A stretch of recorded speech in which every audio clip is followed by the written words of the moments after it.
G'day, guys. Welcome back. How are you, CJ? Good, thanks.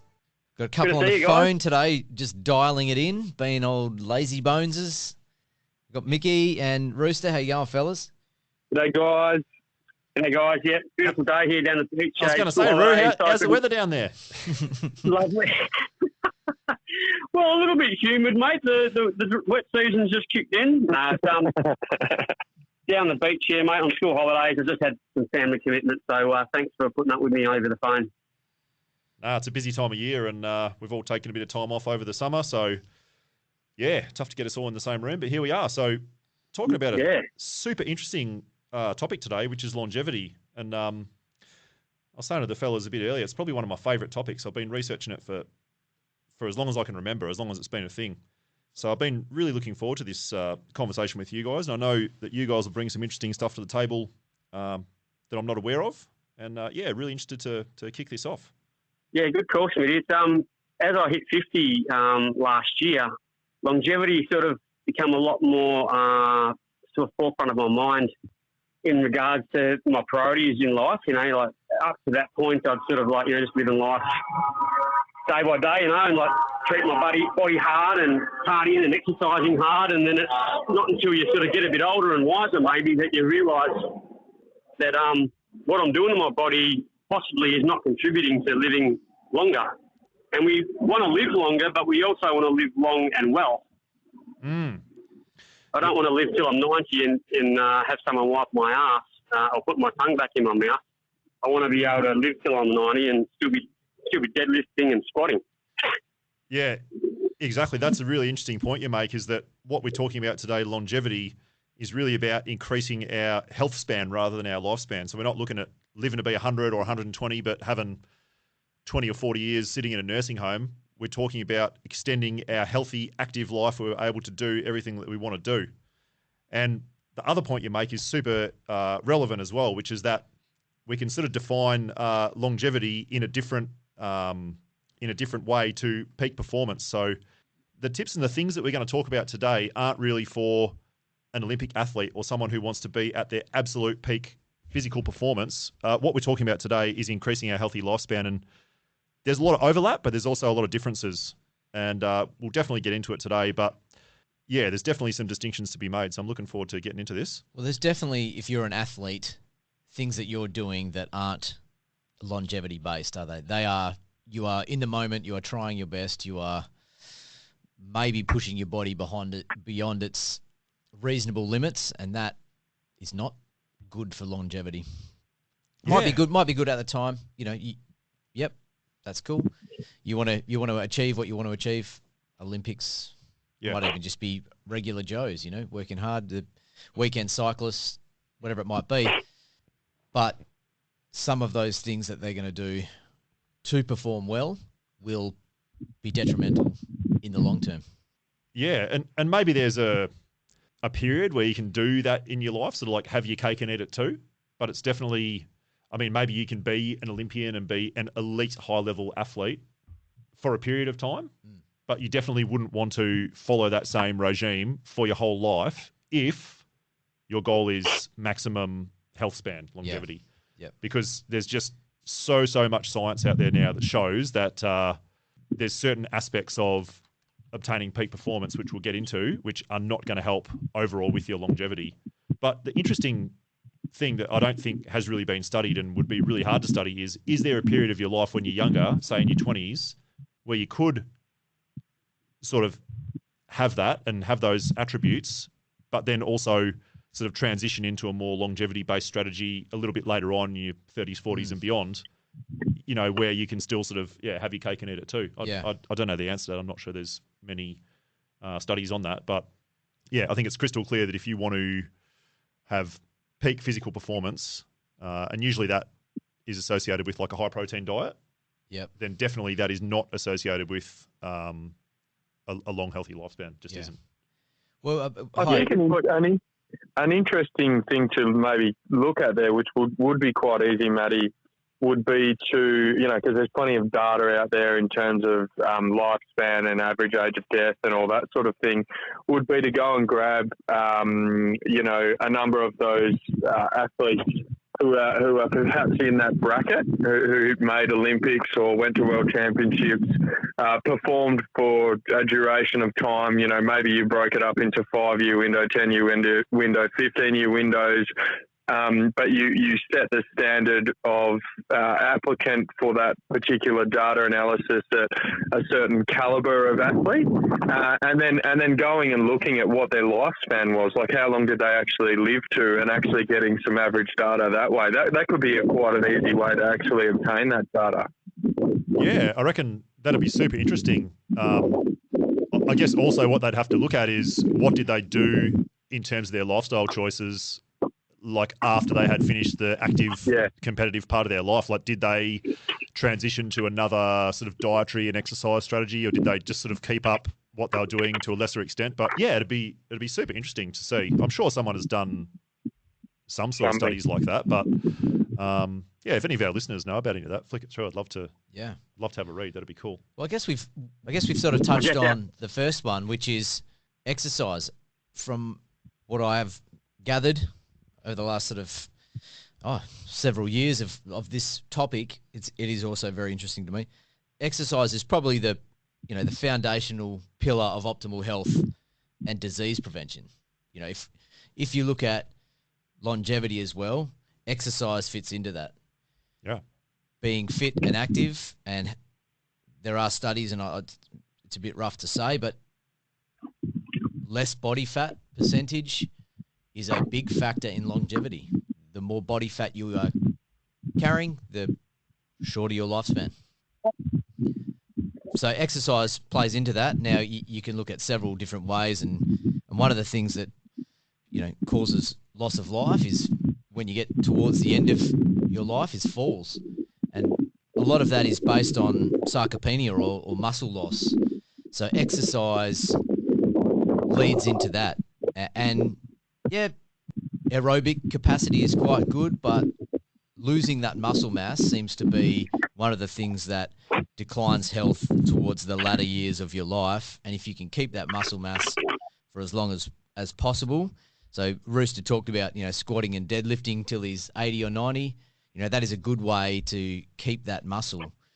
Sort of after you're about 30 odd, that sarcopenia really sort of starts to kick in, and 40 and 50 plus. Once you're 80, it hits, or it for about half the population over 80, they have some significant muscle loss. So that is often what causes decline in health towards the end.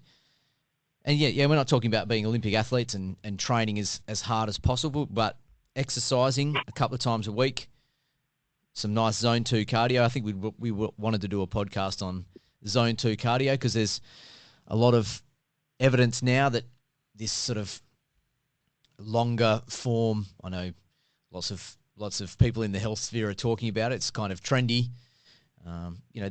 The easy-paced exercise where you're jogging or exercising but can handle a conversation with someone, that's sort of your zone 2 cardio. People define it in other ways, but so that's one way to keep aerobic capacity, and the other one is sort of strength training and being able to lift some heavy things to reduce that muscle sarcopenia loss. Yeah. Mate, exercise is a lifestyle sort of choice, and we're obviously going to discuss different lifestyle choices that can contribute to longevity. And I was looking at some studies that sort of represented the two main factors of longevity were genetics and lifestyle. And genetics made up about 20 to 30% of an individual's life expectancy. The rest of it is all based upon lifestyle. So things like exercise that you mentioned and other lifestyle choices, and also environmental factors as well come into it. But a big part of it, percentage of living a long and healthy life, is the lifestyle choices we make, irrespective of our genetics. It's a really broad term, lifestyle, isn't it? There's a lot of things that fall into that. It is, mate. And environmental factors play a part, depending on where you live, pollution, that sort of thing, and the exposure to chemicals and even, household toxins that we've talked about before. But definitely exercise and other things that we talk about play a major part in living a longer, healthier life. Yeah, they sure do. Yeah, I definitely agree with you, CJ. I think exercise is huge, but I also think it's important to note that we're probably not talking about like running a marathon every week, for example. And No. we're probably not talking about like super high intensity chronic exercise. Yep. We like you said, I think you hit the nail on the head. We're sort of talking about your zone 2 cardio. We're talking about some strength training. And really it looks like when you look at the research, the main reason that we want to do that, well, there's a couple of reasons, but one is the avoidance of frailty, like you spoke about. And the other one is sort of maintaining really healthy mitochondria and getting that mitochondrial biogenesis. And just to clarify, mitochondria are essentially our little cellular powerhouses that make all our energy that we need to carry out all our bodily functions and contract our muscles and pretty much run everything. But that seems to be the two main reasons why you would exercise. So Yeah. I think definitely like moderate exercise when Yep. you talk about people in the longevity world with some strength is the way to go. Yeah. Well, I looked at a study in the Medical Express Journal, 2016. Is that a credit card or a... Yeah, it sounds a bit dodgy, but the lack of activity causes about 5 million deaths. Yeah. So that is quite a lot. We can't also ignore other factors, like over the last century, longevity has increased due to things such as advances in medicine, decreased infant mortality and stuff like that, better education. So people are more educated now to ways of living a healthier life. The rise of living standards as well around the world, they've all contributed as well. Can't ignore those factors. Yeah, most definitely. Like we've got sanitation, we've got refrigeration, we've got regular food, we've got decreased poverty. Yeah, all that stuff. Like you say, that's definitely assisting. I think the major one when you look at all the studies, and when we talk about studies, unfortunately, we're not often talking about human studies because it's really hard to get ethical approval for a lot of the studies they do. So a lot of the things we're going to talk about today are done on like mice, worms, yeast, fruit flies, and then the pool of data that we look at, they're going to extrapolate all that out and sort of try and apply it to humans. But the biggest area by far that I can see within the space is diet. So it's what you put into your mouth, and it's when you put it in. So it's your eating patterns in terms of when you're having your calories. It's the breakdown of your macronutrients, and it's how much you're having. It's fascinating. Like it looks like if you're going to do one thing, it's eat a somewhat calorie restricted diet, but still with enough energy and just enough protein to maintain your muscle mass. It is practice some intermittent fasting, and it's actually not eating too much protein. Seems to be the crux of all the research across all your different animal groups and also humans. Protein seems to be a big problem for longevity, and that's I guess kind of why I gave that little caveat at the start that there's definitely a distinction between absolute elite peak performance, versus longevity. Because obviously, if you're going to be a peak performance athlete, you're going to be a sprinter or something like that, your protein demand is going to be very high. But in the longevity world, we're really looking at a low protein diet. So, Smitty, would that be because a high protein diet in a normal person would contribute over time to feeding like cancer cells and that sort of thing? Is that the reason behind that protein? Yeah. So when we eat protein is obviously a string of amino acids. So we've got sort of 21 amino acids that the body uses to make, protein, enzymes, all of our sort of cellular structures, and muscle and things like that. And when we eat protein, there's a little sort of a sensing molecule in the body called mTOR. So it stands for mammalian target of rapamycin or mechanistic target of rapamycin. It's essentially just a sensing molecule. And what it does is if you sit down, you eat a nice big steak or you have a nice big vegan protein shake or anything with a lot of protein, which is amino acids, then mTOR senses this rise in amino acids. And mTOR is basically like a growth switch. So it's sitting there sensing. It's a sensing molecule, and it's sitting there and it senses, okay, you've had all these amino acids. It's time for me to build, and it's time for me to grow. So if you've just been to the gym, you've done a big workout, obviously after that at some stage, you're going to want to get some protein in.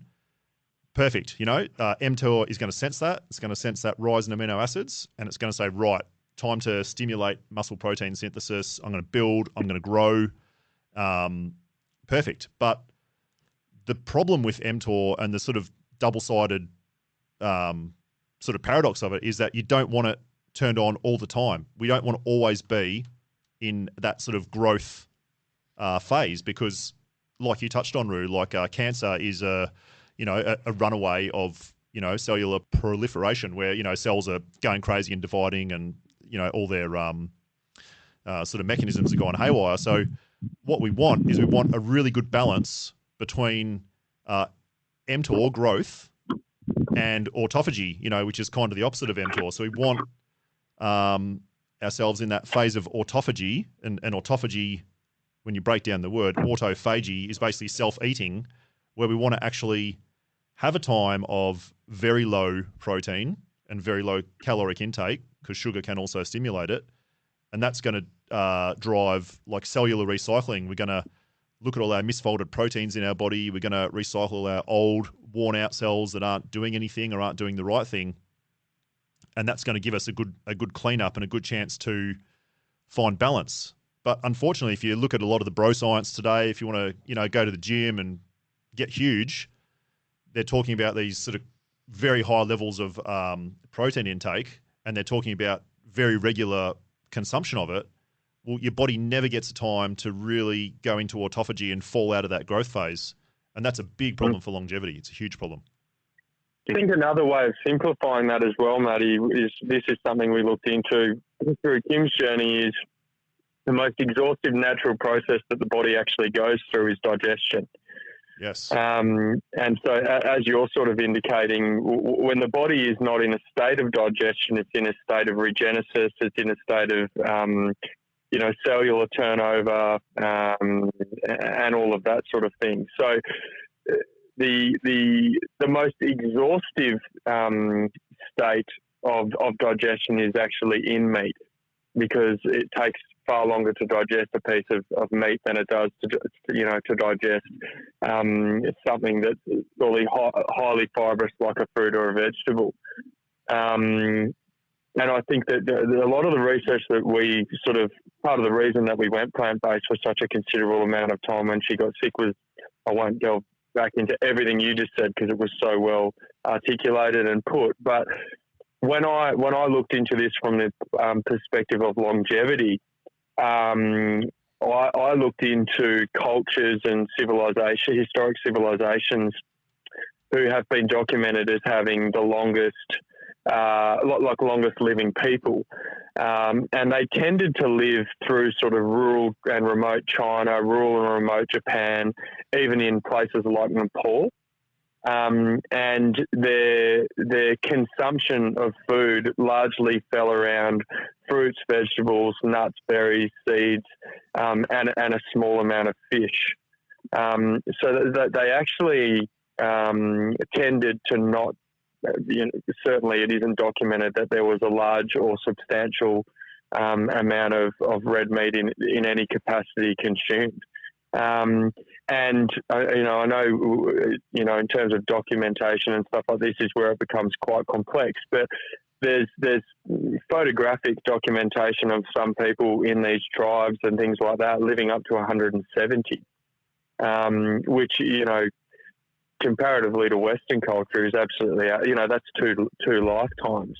Yeah, these people are outliving their great grandchildren. So I think the nutrition component of this is very, very, very important, and partnered with fasting, which I certainly believe is one of the absolute keys to longevity. These are real, longevity pillars, if you like. It's what your body does when it's crook, doesn't it? When you crook, or even when your dog's crook, they just don't eat, or you don't eat when you're sick. So it's just your body taking that time to recover and regenerate, isn't it? Yeah. Yeah. Hey, Mickey, do you know what? I actually agree with everything you said.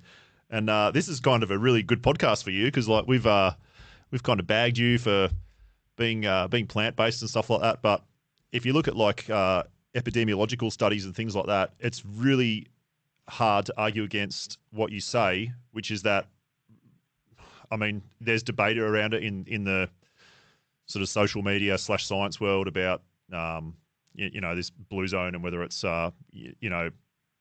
real or not. But if you look at the longest lived populations around the world, you look at like the Okinawans and the Southern Italians and the Yorba Linda, Seventh-day Adventists and stuff like that.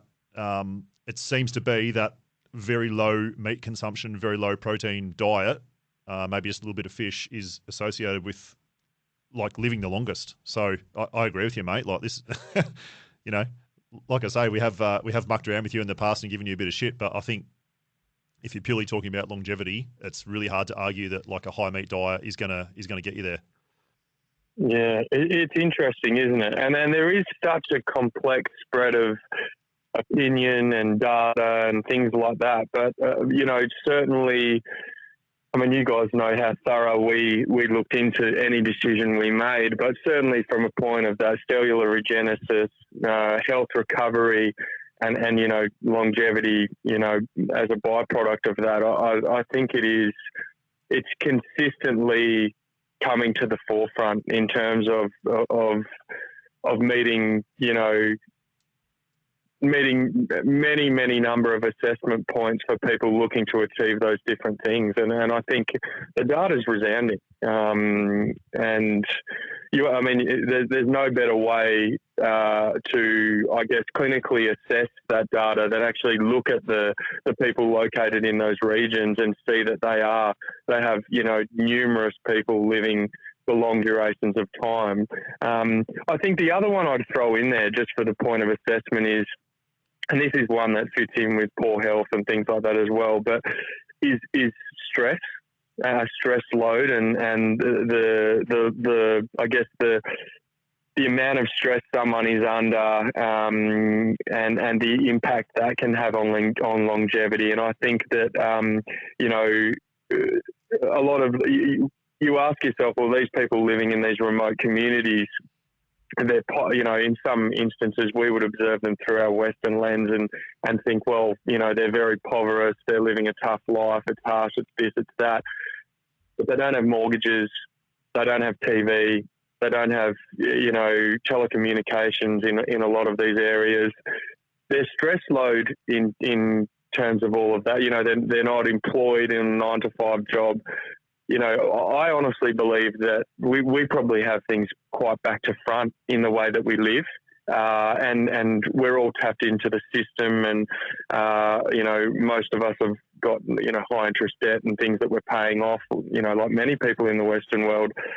But I seriously think that my observations and sort of notes that I've made over the last week in preparation for this is I think that's a huge point of consideration. They haven't got lots and lots and lots of stuff, but they seem to be, certainly my travels through my lifetime out to places like this, they seem content, they seem happy, they seem grateful. They're not, on their phones, they're connected. And I'm interested to sort of, get some input from you guys on how much of a part you think that plays as well.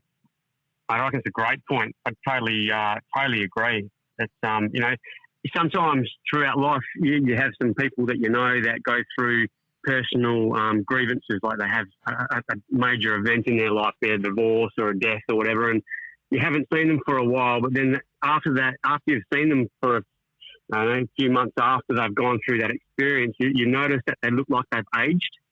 And I reckon that's the stress or the emotional stress that they're experiencing exudes itself physically. You know what I mean? I reckon it's totally true about the stress and the power of the mind and how that can contribute to your longevity and the healthiness of your longevity. Yeah, Mickey, I'll tell you the other thing about those people that maybe live in sort of like less affluent countries and things like that is they probably have a lower protein intake, because protein really is quite an expensive food and like quite a prized thing, especially if you're living in more of a third world country, you're not going to be eating, ribeye steaks every night. It's interesting. If you look at the data, if you eat, I think it was above something like 20% protein, there's a threshold anyway. If you eat above a protein threshold and it's in red meat, you have a 400% increased risk of getting cancer. Interestingly, if you do that same thing, you eat too much protein, but it's plant-based, you still have a 300% increased risk of cancer. So, diet, stress, it plays a massive part in this whole sort of longevity puzzle, I guess. Smithy, you've just sparked something that I was looking at a study in 2022 about average life expectancy. And in developed countries, the average life expectancy for males was 75, and for females it was 82. In developing countries, the average life expectancy for males was 62, and it was 67 for females. The highest developed country with the highest average life expectancy was Japan, 85 years. So there's a culture there, an island culture, living a high fish diet. And then the lowest average life expectancy was a developing country, and that was Central African Republic, which includes countries like Chad, Lesotho, Sierra Leone. Their average life expectancy was 54 years. So I wonder, in Central Africa, unless there's living by a lake or whatever, I would assume they would be eating more red meat as opposed to fish, whereas compared to the Japanese, maybe a higher fish diet is sort of what you're saying there is contributing to their longevity. Yeah, I mean, does that make sense? Yeah, it does. Yeah, I think if you look at, I could be wrong here, but I think the longest lived sort of group of people were the Okinawans in Japan. This is sort of going back quite a way, but they had some crazy ratio of carbohydrates they were eating, like approaching 90% of their total caloric intake was coming from carbohydrates, and then they just had a little bit of fish. Which is obviously protein with omega-3s and stuff like that. It's really interesting. Like, I mean, I've just come off experimenting with an animal-based diet. So for the last couple of months, up until a few weeks ago, I was eating almost exclusively red meat, which I loved and I felt fantastic. And I sort of did it as a little bit of an experiment to see how I felt, and I did feel quite good. But for me, it's probably not a long-term diet because my goals are a little bit different. Like, I do want to sort of focus on longevity and long-term wellness. But yeah, high protein intake is really hard to defend. So, like, if you're listening to this from my point of view, and you guys might have a different point of view, but if you're listening to this podcast today and you wanted to take one thing away from how do I live longer, it would probably be eat less protein. Which is sort of counterproductive to what everyone sort of thinks, isn't it? You've got to have more protein. I guess it depends on your goals. If you want to be an absolute beast and have an amazing build and all that sort of stuff, then we know you need to eat more protein. You just do. But again, it comes back to what we spoke about at the start, which is that what are your goals? Like, are you looking to play the long game and be, healthy and functional when you're 110, or do you want to, go down another track? So, yeah, it's really interesting. It's got to be relative to your age, though. If you are looking at that muscle, age-related muscle loss, you need more protein at that stage of your life. Yeah. Yeah, you do. So they sort of say once you hit about 65 to 70, your protein requirement will change? It's probably less about calories, more about the protein. If we talk about strength training, if you don't want to lose that muscle mass that's causing falls, frailty, you do need to consume an amount of protein. Yeah, and I think the whole term, and I always go back to this, is just balance. You've got to have a balanced diet. You've got to have a balanced lifestyle, and a balanced diet is not going to be excessive in one nutrient over another. It might be slightly more, it might be slightly less, but as long as it's not excessive and it's in balance, then that's the point that I think needs to be considered. Yeah, no, it's hard to argue with that. It's we certainly need like an amount of protein. I think no one's saying like don't eat any protein, but for example, are we looking at We're in Australia, so we're talking kilos. Are we talking sort of like the RDA, which for a middle-aged person is 0.8 grams per kilo, or are we going on a bodybuilding forum and we're looking at 2 grams per kilo? Well, I think depending on what you choose, there's going to be differences in what your health span is going to be later on down the track if you're an average person. Exactly. Now, there's always going to be the outlier. There's going to be the French lady that drank red wine and smoked and lived to be 120. And it probably comes back to that small little group that Rue spoke about that just have, immaculate genetics and they're quite lucky. But for most of us, we're sort of looking at altering our epigenetic expression, which is all our lifestyle factors. And it's really hard to argue with the pretty strong science, which says that if you feed an organism, really high protein versus moderate protein, then there's going to be, some differences in lifespan. Yeah. What about, I found it interesting when I was reading through this about women living longer. And I thought, we're talking about longevity, and it seems to be that women have scored with the longevity gene. And I just thought, I wanted to have a look at that. And I was quite interested to read some of the factors why women live longer. And it included things like smaller bodies and less stress on their heart. I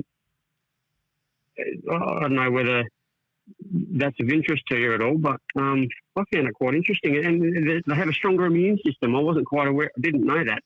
Testosterone acts as a immunosuppressant. So less testosterone to them enhances their immune system. But they have less tendency to engage in physical dangerous activities, and they're actually evolution has actually made them live longer so they can help care for children. I found that interesting.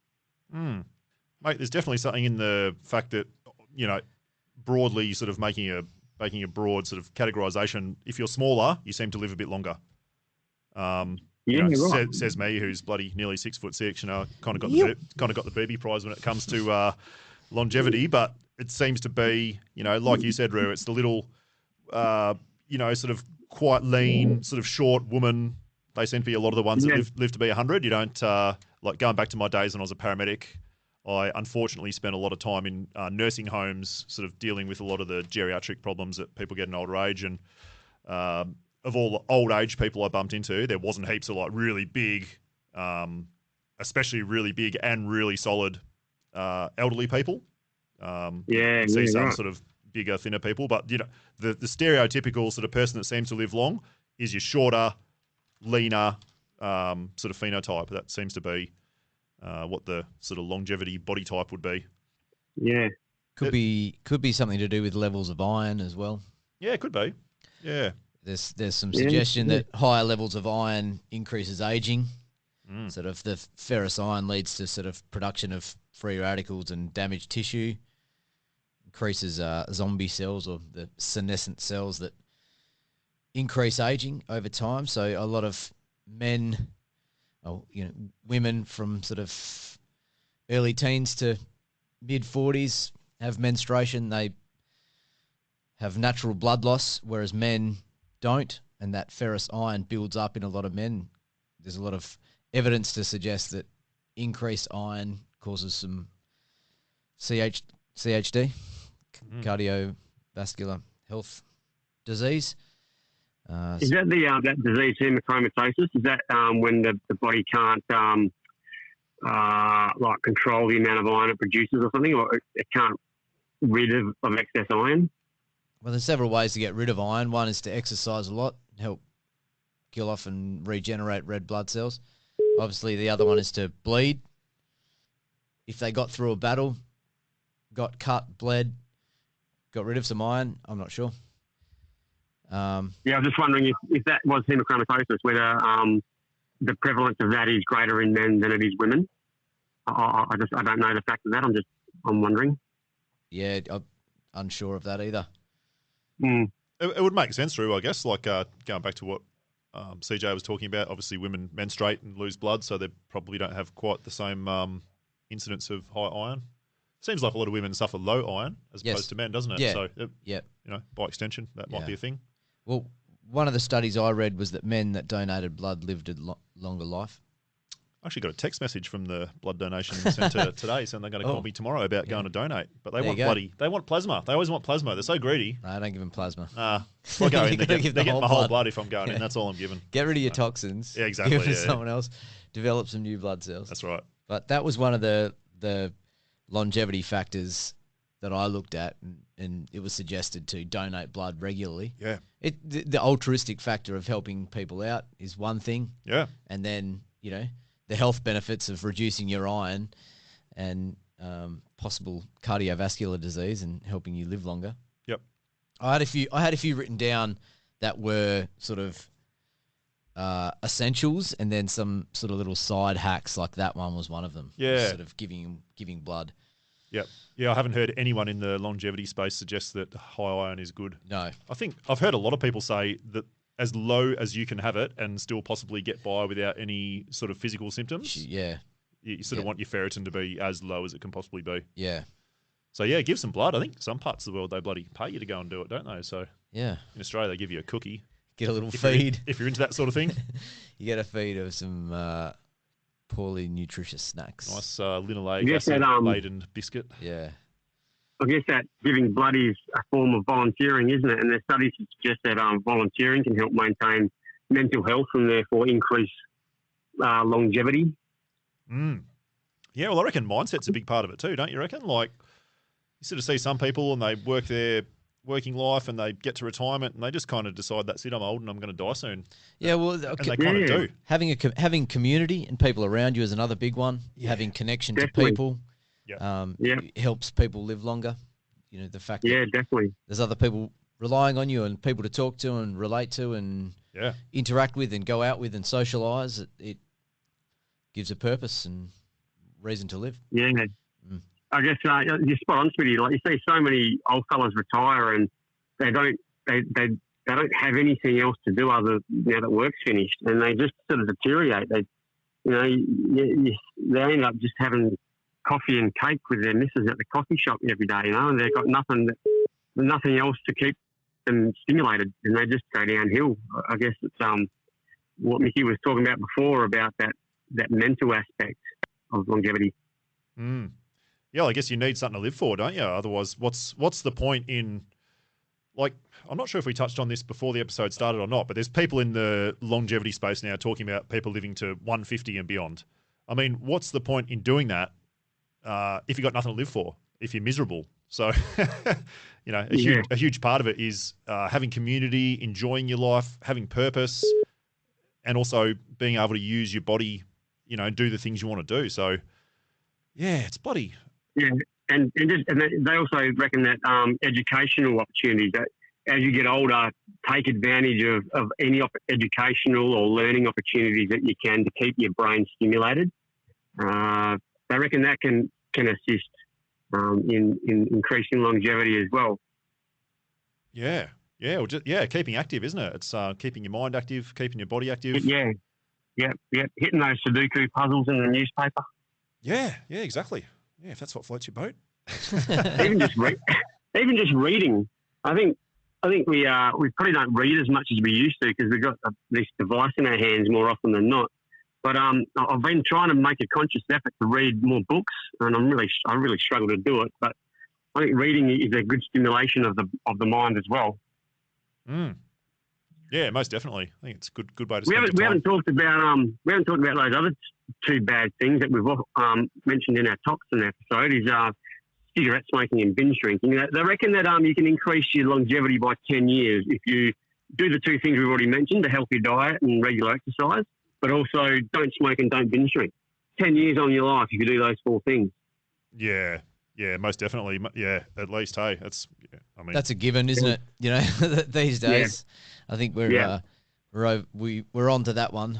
But I mean, and it's great. It's crazy when you see someone puffing away on a dart, and you just think, with all the information that's out right now, and you're still puffing away on your durry, surely you're aware of what you're doing to your body. It must be such an addictive, powerful thing for someone to keep on doing it, irrespective of all the data that's out there in common knowledge land about the dangers of cigarette smoking and what it does to your body and your health, but still people persist with it. And that's the same with alcohol, isn't it? Mm. I think Yeah. we're a little bit. Well, we talked about it in our alcohol podcast, but we know that it's a toxin. It's a neurotoxin. It's damaging. The effect of getting drunk is actually the body trying to rid itself of toxins. If you think about it like Yeah. that, you kind of think, well, why do we do it? You know, it is socially acceptable, but I think our head is in the sand. Definitely not about smoking. Everyone's, on the same page there. We know it's not good for you, but alcohol, we're kind of head in the sand, or we don't want to take that on board and say, nah, I can't live without this, so we're going to keep doing it. It's fine. We'll have a couple here and there, and yeah, it should be right. And I can binge drink on the weekend, and it's only once a week, but if you want to live longer, I reckon, giving that one up is a good one. Yeah. Yeah, we've given alcohol a leave pass, haven't we, really? Yeah, I reckon. Yeah, just let it off the hook and go, nah, it's probably all right. The liver clears it out. Should be right. Well, we're conditioned to use those fancy buzzwords like moderation and things like that, and I think that the reality is those words are just setting guidelines for what becomes the norm for people. So, like Bruce said, you don't drink during the week, but you have a couple on the weekend. Well, the reality is, and we've sort of, I guess, touched on this when we did do alcohol, but certainly from the perspective of longevity, what we're saying is it's no different to cigarettes. It's a poison. It's going into your body. It does not coincide with long life. Whether it's certainly the more you drink, the worse it's going to be. But if you were 100% serious about achieving the objective of living for as long as you can, you would have to remove alcohol. Mm. Yeah. Yep. Yeah, I mean, going back to what you were talking about, Roo, with the smoking and things like that, I'll go off on a slight tangent here. Have you guys heard of this guy? He's huge in the longevity world. He's probably the most sort of prominent scientist at the moment, David Sinclair, Dr. David Sinclair. He's an Australian guy, works now at, I think, Harvard. Harvard, yeah. Have you guys come across him? Yeah, I've seen, yep. Yeah. So he talks about this this informational theory of aging, where basically your epigenome gets damaged through sort of like a variety of different stresses, and then it doesn't get repaired, and essentially your body essentially gets more and more faults, which result in aging, right? Well, not to get too technical, but he talks about these little guys in your body called sirtuins.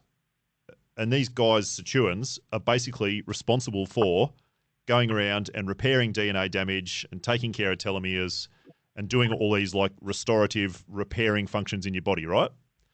Well, the main two things that like knock around your level of sirtuins, apart from actually aging itself, because they do decline with age, are having activated immune cells and having chronic inflammation. So like linking back to what you're talking about with smoking, if you're doing something like smoking where, you may be having 10, 20, 30 cigarettes a day, you're always inflamed, you're always pushing that inflammatory sort of burden, and you're stopping your body essentially repairing itself, which is going to accelerate aging. So like, yeah, smoking's terrible, drinking's terrible, but if you're sort of doing anything that's causing like really chronic inflammation, then, you're absolutely going to age yourself. There's no getting away from it. I agree. Absolutely agree. So look, summarising, guys, what are our takeaways for our listeners here in terms of our key points? We've sort of just touched on, two things you definitively want to remove in the way of, and Roo gave some pretty resounding data there in terms of the extension of lifespan in removing alcohol and removing, obviously, smoking. But in terms of things you can implement or consider researching or looking into, Maddie, you're saying that it's definitive, not relatively definitive, but definitely definitive that reduction of meat through your diet would be one of them. I think for me, fasting, an extended period of fasting in the day, minimising your eating window would be the second. What would be the other key ones? Well, even if you wanted to tie those two together, fasted exercise and the timing of exercising and the timing of meals is probably a big one as well. I know Sinclair talks about that a lot And there's definitely some pretty good studies on the timing that you exercise and fasted exercise in general, increasing or decreasing factors that would cause you not to live a longer life. So this study that I looked at about the timing of exercise. So we talked about exercise, obviously, low-level aerobic exercise, some strength training.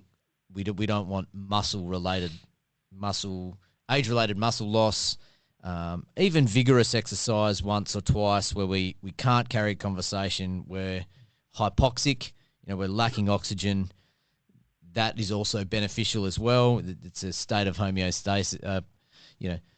What's the term? Not homeostasis, but hormesis. That's the one where a little exercise-induced oxidative stress. Not acute stress, not chronic stress, is good. And the timing of when you exercise. So if we're exercising in the evening, sort of between the hours of sort of 7 to 10 at night, that disrupts our circadian rhythm, which is associated with the dysregulation of neurological, metabolic, cardiovascular, immune systems. This study that I looked at in the Euro Journal of Preventative Cardiology, May 2022, said that the best time to exercise was between 8 and 11 in the morning, decreases our cardiovascular health risk of having a cardiovascular issue, and decreases our stroke risk, and more so for men than women. Would you believe, Rooster, based on your research? But yeah, so the timing of our exercise, doing it in the morning, not in the evening, and then fasted exercise. So a 2012 study on aerobic training in a fasted state found that it lowered our body weight, our body fat percentage, and those exercise-induced oxidative stress that I was talking about before. That's acute. It's not a chronic stress from your body. And hormesis, which is, what doesn't kill us makes us stronger. So that little bit of stress, the body is picking up on, fixes some things. You come back bigger, better, and stronger for the next time you're doing that exercise. Fasted exercise also, from this study, triggered brain-derived nootropic factor, which is, the increase in new neurons. Matty, you've talked about that before.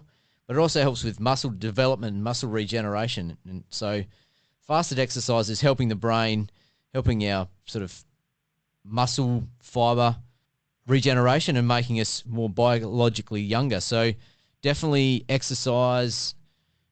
I didn't get to talk about that when we were talking about exercise earlier. So I would say exercise, and then sort of the timing of the exercise that we're doing and what exercise we're doing would be another takeaway. So exercising at night, maybe not so good. In the morning, maybe a bit better.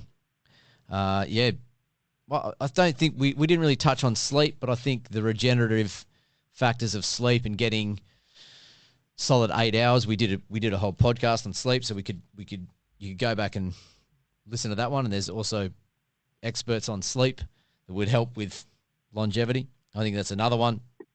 We've discussed that one before. But I had a couple on there, sort of, we have talked about these ones before, was sauna and cold exposure. We've definitely talked about those increasing longevity. And that muscle-related, I keep getting that wrong, age-related muscle loss, keeping our muscle for as long as possible. Yeah, you took the words right out of my mouth, mate. The cold water and heat therapy as well has a contributed longevity. And I would recommend any people listening to have a look at Chris Hemsworth's National Geographic series called Limitless. It's on a streaming service that I won't name, but you can download it by other means.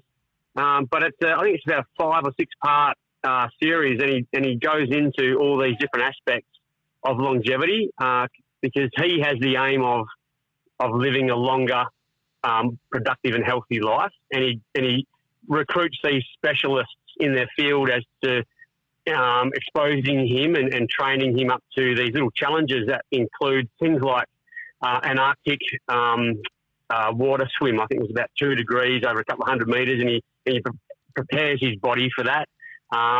During that process, he also does hot heat therapy in sauna type environment. He does a fast, and the fasting specialist there throws him straight into a 4-day fast. I would assume that looking at Chris Hemsworth's physique and his health from the outside, he would probably be aware or already knowledgeable of these sort of things that contribute to longevity. But I think he wanted to put it into a way that can resonate with everyday people at a basic level. And it covers a lot of the things that we've discussed on this podcast, which is a bit of a plug for us. But it's quite humorous as well. There's a bit of humour in there. He seems like a very down-to-earth guy. But a lot of the stuff that he talks about is really will really resonate with people that are interested in just general health, really, and more specifically longevity. I recommend having a look at it. It's a great series. And the last couple of episodes, he goes into memory and more what we've already talked about. So we've talked about that physical component, but the mental and emotional parts of longevity and getting older and what you can do to lengthen that. It's a really interesting series. I recommend it. Yeah, I've watched that one. That's great. Yeah. I'll have to check that out. I haven't come across that. Yeah, I would say for me, my couple of takeaway points would really just be eat the minimum amount of protein that you can eat while still maintaining your muscle mass, and it's going to be different for everyone. Like Mickey and I think all you guys said, integrate some fasting. I think like intermittent fasting is really, really good and super valuable. Probably at least aiming to have a 14-hour fasted window every day. So at least compress your eating into sort of like a 10-hour window during each day. Would you suggest some longer fasts during the year? Yeah, longer fasts 24 well, or 3 I'm a huge fan of Volta Longo's work around the fasting mimicking diet. Oh, yeah. Where you're essentially tricking your body into doing a fast. You're falling into sort of like deep autophagy, that cellular recycling that we spoke about, but you're actually still having a very low amount of calories. Yeah. The one drawback of that is cost. It costs so much money to buy the 5-day meal plan. His 5-day meal plan. Yeah, his 5-day meal plan. Yeah. There are some competitors out there, or at least there used to be, but I'm not sure if they've sort of looked into. I think the macronutrient content is really important. Yeah, the types of amino acids in there and the types Right. of fats and all that sort of stuff. There are some hack ones on the internet where you can. A lot of people say that if you just eat something like, I think it was between 1.5 and 2 avocados a day, that's a reasonably good mimic of like the macronutrient breakdown of what his thing is. So I might try one of those. Oh, yeah. I love avocados anyway. Yeah. I think the last one that so just to summarize, I would say low enough protein that you can get by still maintaining your muscle, but not excess. The fasting, both intermittent and longer. And my last one would be, which we haven't touched on, is supplementation. There's like a huge whole other rabbit hole to go down of supplementation for longevity, which we can maybe discuss if you guys are interested. But there are definitely some really good longevity supplements out there. Go for it, Smitty. Hit us. Yeah, so if you listen to particularly David Sinclair, the Australian guy, who, like I said, is probably one of the most renowned sort of experts in longevity at the moment. He's got a few that he talks about. Just going back to what I spoke about with him before, and those sirtuins, which are essentially can be activated or deactivated in our body, and that are responsible for sort of repairing DNA damage and essentially taking care of our epigenome. Well, those guys run on a little energy molecule called NAD. I don't know if you guys have come across this, and I don't want to go into it because it's boring. People are going to switch off, but essentially think of NAD as a energy molecule. When you reach the age of 50, your level of NAD, which is what your sirtuins run on, which is what we need for longevity, when you get to 50, that's half of what it was when you're at the age of 20. And so, like CJ and Rue and Mikey have spoken about, and I agree as well, you know, the importance of exercise with longevity. Well, one of the main reasons that exercise gets you longevity is because of that hormetic stress that CJ spoke about, and it increases your NAD. So it makes your body make more of this energy molecule, which runs these sirtuins. Which is what a sauna and cold therapy would do. Exactly. Yeah. So any of these hormetic Increases stresses, right? NAD, yeah. Exactly. But there's another cheap way to do it, which is to take supplements. So like a hack. I love a good hack. Yeah. I'm just such a fucking nerd, so I love this shit. But if you want to have more NAD, you can boost it by taking supplements. So if you are a super rich person with access to a super progressive doctor and you've got tons of money to spend, you can actually go and get an IV infusion of NAD. Pretty much for all of our listeners and for all of us, that's not an option. Yeah. I don't know a doctor that'll do it. I don't know a place that'll do it, and I probably can't afford it. Because I think Yeah. even in America, if you're a rich person, it costs like more than $1,000 for one IV Wow. bag. Yeah. So you can increase it by exercise or the other hormetic stresses that we spoke about, or you can take supplements. So you can take like the precursor molecules to NAD. So Is that NR? so there's NR, Nicotinamide riboside, Yeah. or one step closer to NAD. The direct one before that is NMN, nicotinamide mononucleotide. Niacin. Is Or niacin one another step further back away from it is niacin, vitamin Yeah. B3, which is nicotinamide. Yeah. So in order of sort of like least to most close to the molecule, you've sort of got vitamin B3, which is niacin. Then you got NR, nicotinamide riboside. Then you got NMN, nicotinamide mononucleotide. And then that eventually becomes NAD, Yeah. which is this So, energy Smitty, molecule that runs the sirtuins, which stops us aging. Sorry, go ahead, mate. Yep. so Smitty, would you recommend that? Would it be recommended then to take the one closest to the molecule? Definitely, Precursor definitely, closest I wouldn't to? recommend anyone does that without doing their own research. But I'm just Yep. purely listening to, obviously, what people that know what they're talking about have said. And for example, David Sinclair advocates NMN, so the closest one to NAD, which you can buy Yep. over the counter. It's still very expensive, but it probably costs you $1 or $2 a day to take, sort of thing. Yeah, right. Yeah. And that seems to, if you supplement that in sufficiently high enough dose, which might be like 500 milligrams to a gram a day for a couple of weeks, you can dramatically increase your level of NAD, which is going to sort of promote this longevity. The other one they talk about, which they've been sort of discussing for quite a while, is resveratrol. And resveratrol seems to work in combination with NMN to really sort of supercharge that and really help your body make more NAD. But the drawback with resveratrol is if you look into the studies, and I've read quite a lot of these studies, it seems to be most effective if you only take it actually in lower doses and every second day, as opposed to every day in higher doses, which doesn't seem to have too much of an effect. So they seem to be two of like the really in vogue supplements which can help a lot with longevity. And then there's other ones like quercetin, fisetin, and also things like ALA, which is alpha-lipoic acid. All of those seem to be sort of reasonably universally sort of recommended if your goal is sort of longevity. And yeah, at the moment as it stands, all of those are available, at least in Australia, that you can buy, without like a doctor or a nutritionist or a naturopath sort of prescription. Yeah, awesome, mate. That's great info. Thanks, Smitty. Haven't hit 50. I want to make sure my NAD levels are high enough. So I'll have a look into that. I'll do a bit of my own research and check that out.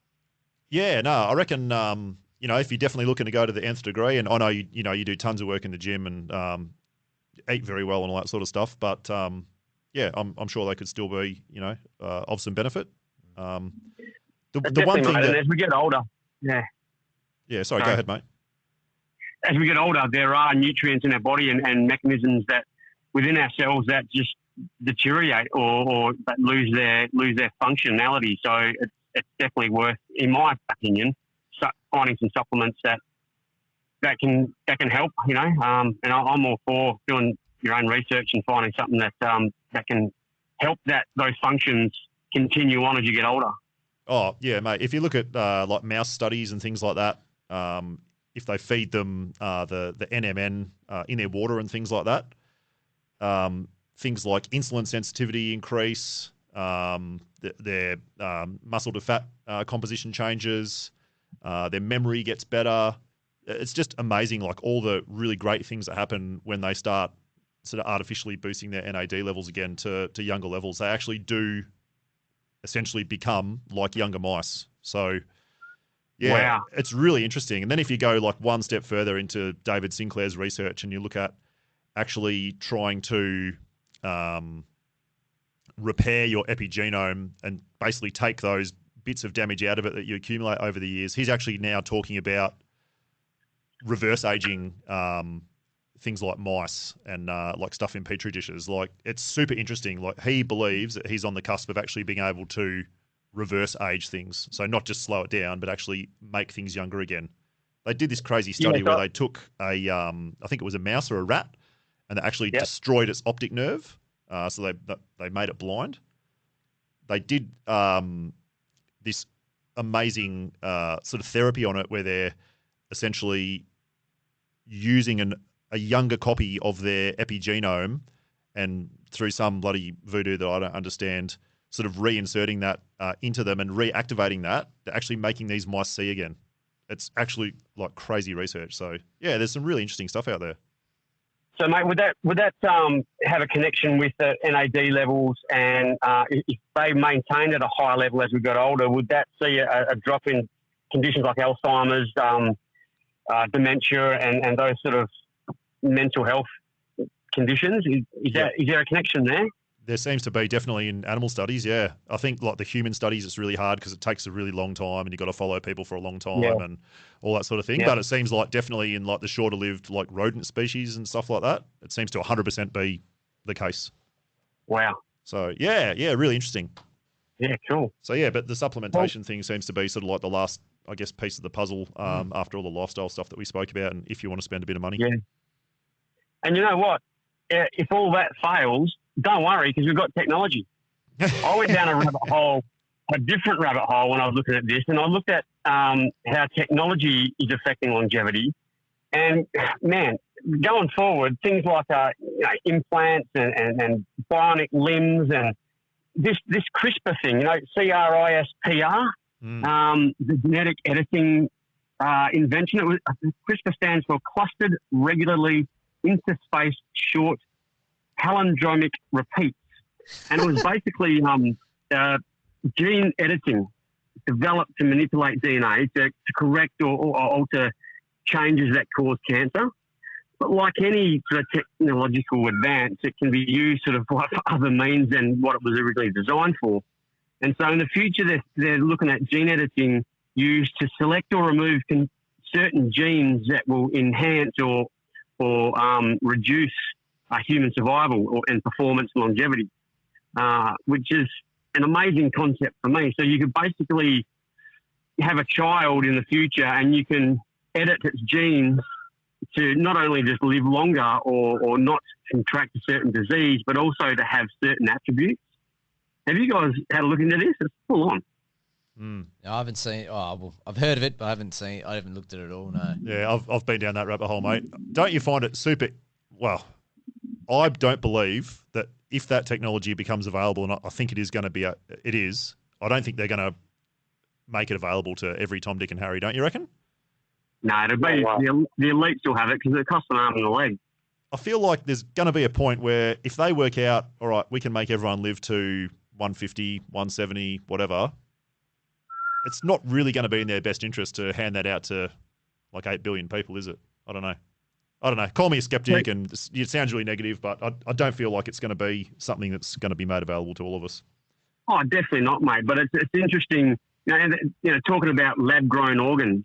Oh, I mean, and that could apply to the everyday person who needs some sort of organ transplant, but a donor is not available, and a lab-grown organ could be made available to that person.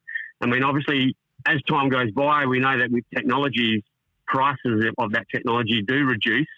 So over time, potentially those technological advances could become available for the average Joe Blow like us. And already today, you've got Apple Watches and Fitbits, and they're detecting our blood pressure and heart rate and O2 absorption and all this sort of stuff. And it's sort of already sort of started this technological sort of assessment of our well-being and our health. And they're even talking in the future of nanobot technology being able to detect cancer cells in the body before they progress too far, you know what I mean? And if you had listened to Elon Musk, I think he's on Rogan, he discusses the old Neuralink, where little things implanted in your brain, and that will allow people to use limbs that have been cut off they can't use them, like paraplegics, quadriplegics, that sort of thing. It's mind-boggling what the future has in store for the human body and health in a positive way to increase longevity. Yeah, most definitely.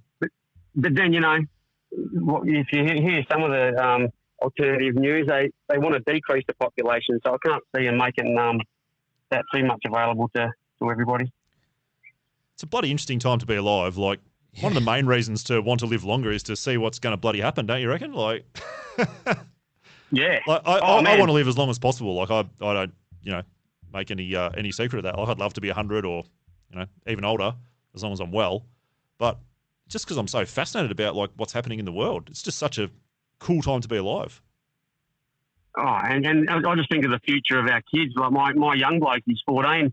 Will his future partner be an AI synthetic organism? Like is she going to be part human? Like that movie. What's that movie where she locks him away at the end and leaves him there to die?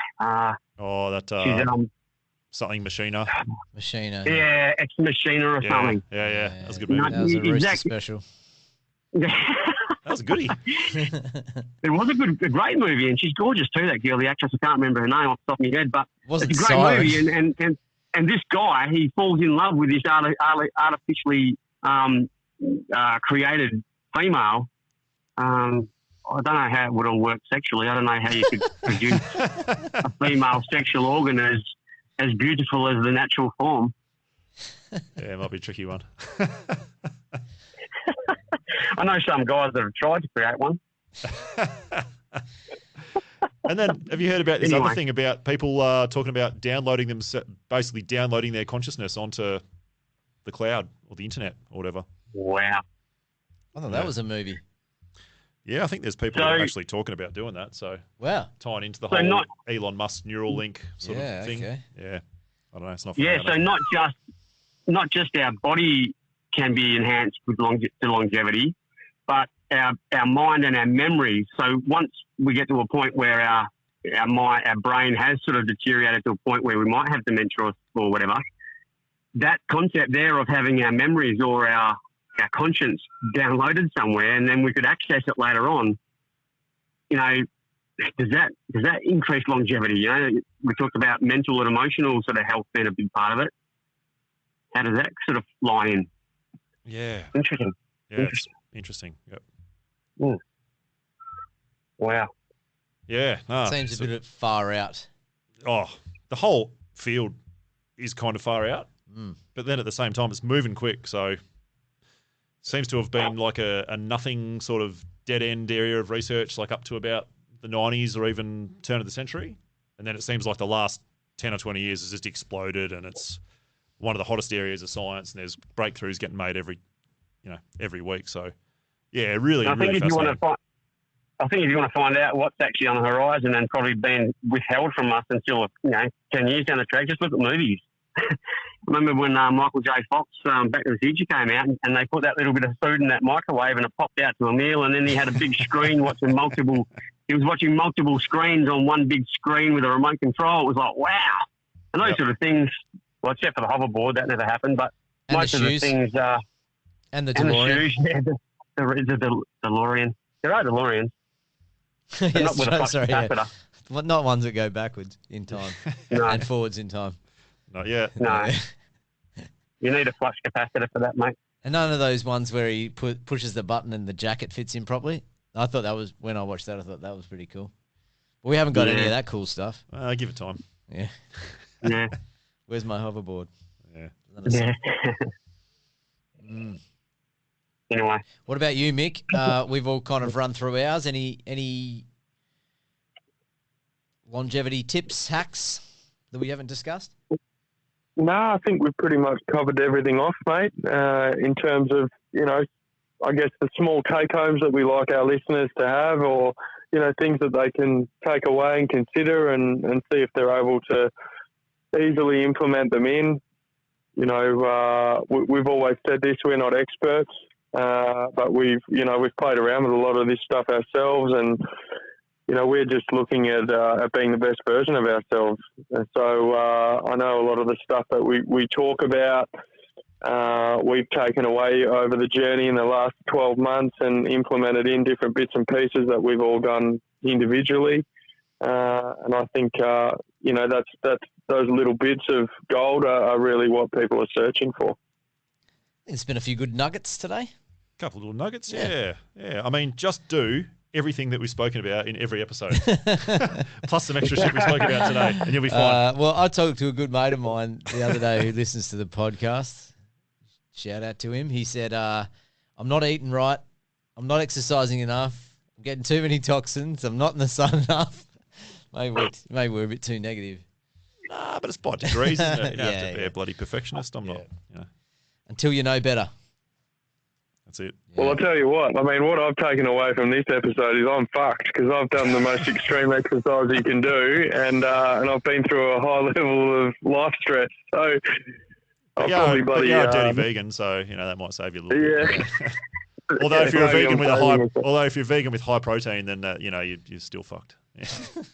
But hey, CJ, but for your mate listening, the human body is an amazing thing, and it recovers really, really quick. So even changing a few habits and continuing those changes for a year, your body will adapt to in a positive way. It's the human body, and I think Mickey McConnell might have mentioned this in one of our earlier podcasts. It's always seeking homeostasis, and it's always seeking its best self. So it will recover quickly. So even just making a few positive changes, you will see benefits in it, even though you've lived a life that could be pretty harsh with whatever you've done. But it's definitely not ever too late to make some changes.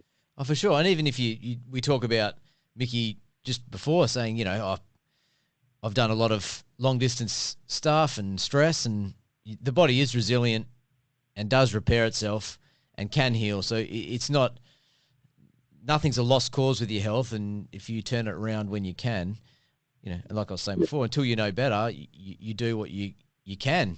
So hopefully that's what we're trying to portray or give out on this podcast, is a little bit of stuff that's worked for us and others that we know about. And if you can implement those and it makes you feel better, then that's great. And that's what we're aiming to do, I suppose. Yeah, and I think remember our goal setting one that we just did heading into the new year as well. Like, if you are finding it hard to break a cycle or to get motivated to make changes, look for some people to lighten the load a bit. If it's exercise, there's bound to be a friend or a family member who'd get out, and even if it's just start with a walk of an evening for 35 minutes, get out and just start doing something small.